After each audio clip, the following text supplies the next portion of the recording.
Hi, everybody. I'm Doug Miles, along with Gary Schuster. Welcome to Political Roundtable. And Gary, it's been a while since we've done this, but lots have happened in the last year or so, hasn't it? There have been a lot of things going on, Doug, and I think the first one we ought to talk about is Senator Harry Reid and the health care issues before the U.S. Congress.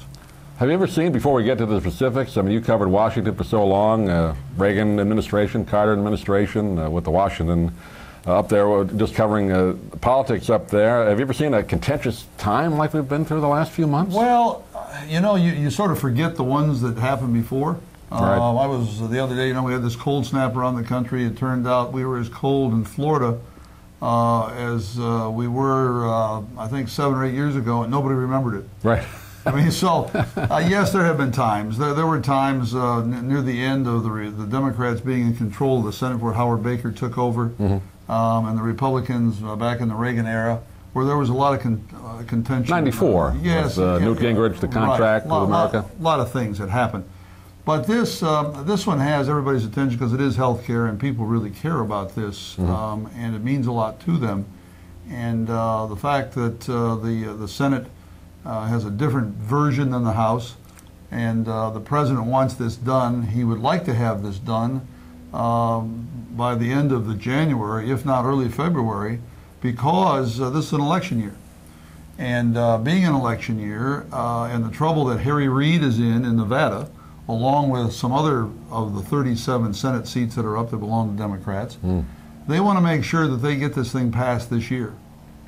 Because if they don't, the Republicans won't have the 40 votes seats in the Senate. They'll have 44 or 43, but it won't be that 60 vote, no filibuster wall that the Democrats have now. And so this is their chance, and they're trying to blow it.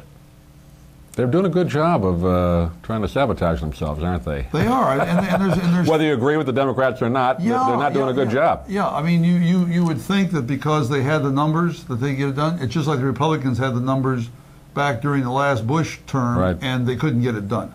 They got so full of themselves, and they just didn't get it done. And they could have made themselves almost secure for a long time, and didn't.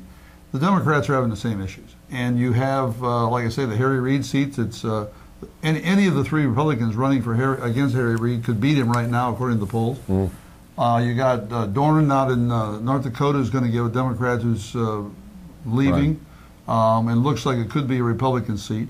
You have in Massachusetts Ted Kennedy's seat, which you think would be secure. A lock for the Democrats. Absolutely. But I heard this morning that there's some daylight in there. The Republican candidate is running and is 4 points ahead of what I thought was a shoo-in Democrat.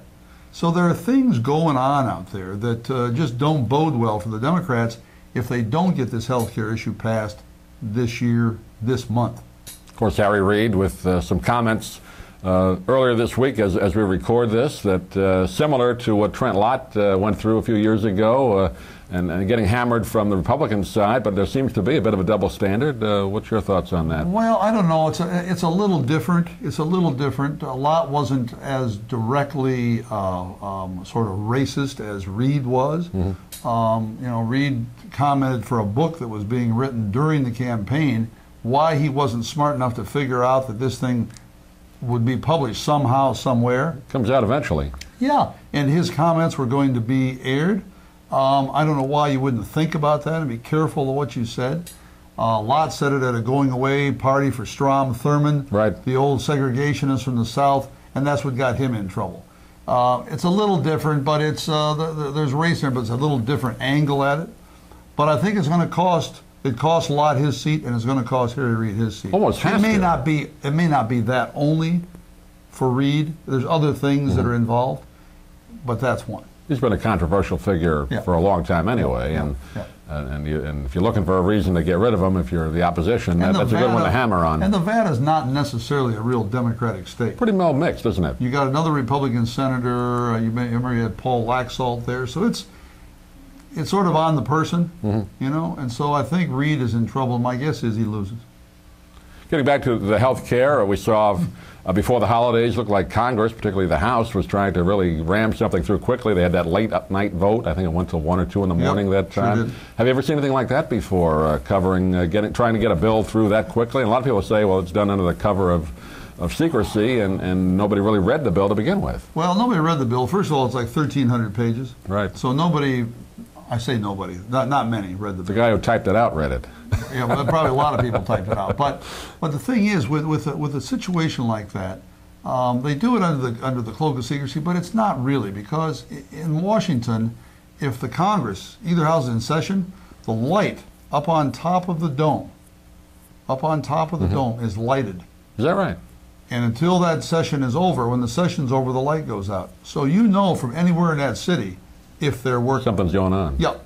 And so you knew. I mean, they put a lot of handcuffs on these legislators. They take them up until the midnight at Christmas. I mean, anything they can do to pressure to keep them there and to get a vote. Of course, that kind of legislation, when it's done that way, isn't necessarily good. Mm-hmm. You know, because it's under pressure, it's under time, it's sort of a play at the plate. Right. And that's not good. And a lot of pork thrown in there, special interest funds that were thrown in. That lobbyists. Only a few of them were announced. I'm sure there's a lot more that are in there. Exactly. And it's going to raise taxes on some people. There's no question about that. Yeah, it will. It will. Sure it will. Yeah. And it's one of those things we're going to talk about later, about Obama's first year. We'll all the campaign promises and things that he made. No lobbyists are going to have a part. Well, the lobbyists just loaded this thing up. Mm-hmm. And he's asking for passage of it, knowing full well that the lobbyists put a lot of stuff in, which was totally contrary to what he promised as a candidate. Mm-hmm. So, I mean, short memories. A lot going on. We'll take a short break. We'll come back and talk about the Tea Party movement. We saw a lot of that in the last year or so. We'll talk about Sarah Palin becoming a TV commentator. She was hired by Fox, and other issues as well. The local Congress election coming up this year, along with the governor election of Florida and the Senate seat. A lot going on. We'll take a short break, and we'll be right back here on Political Roundtable.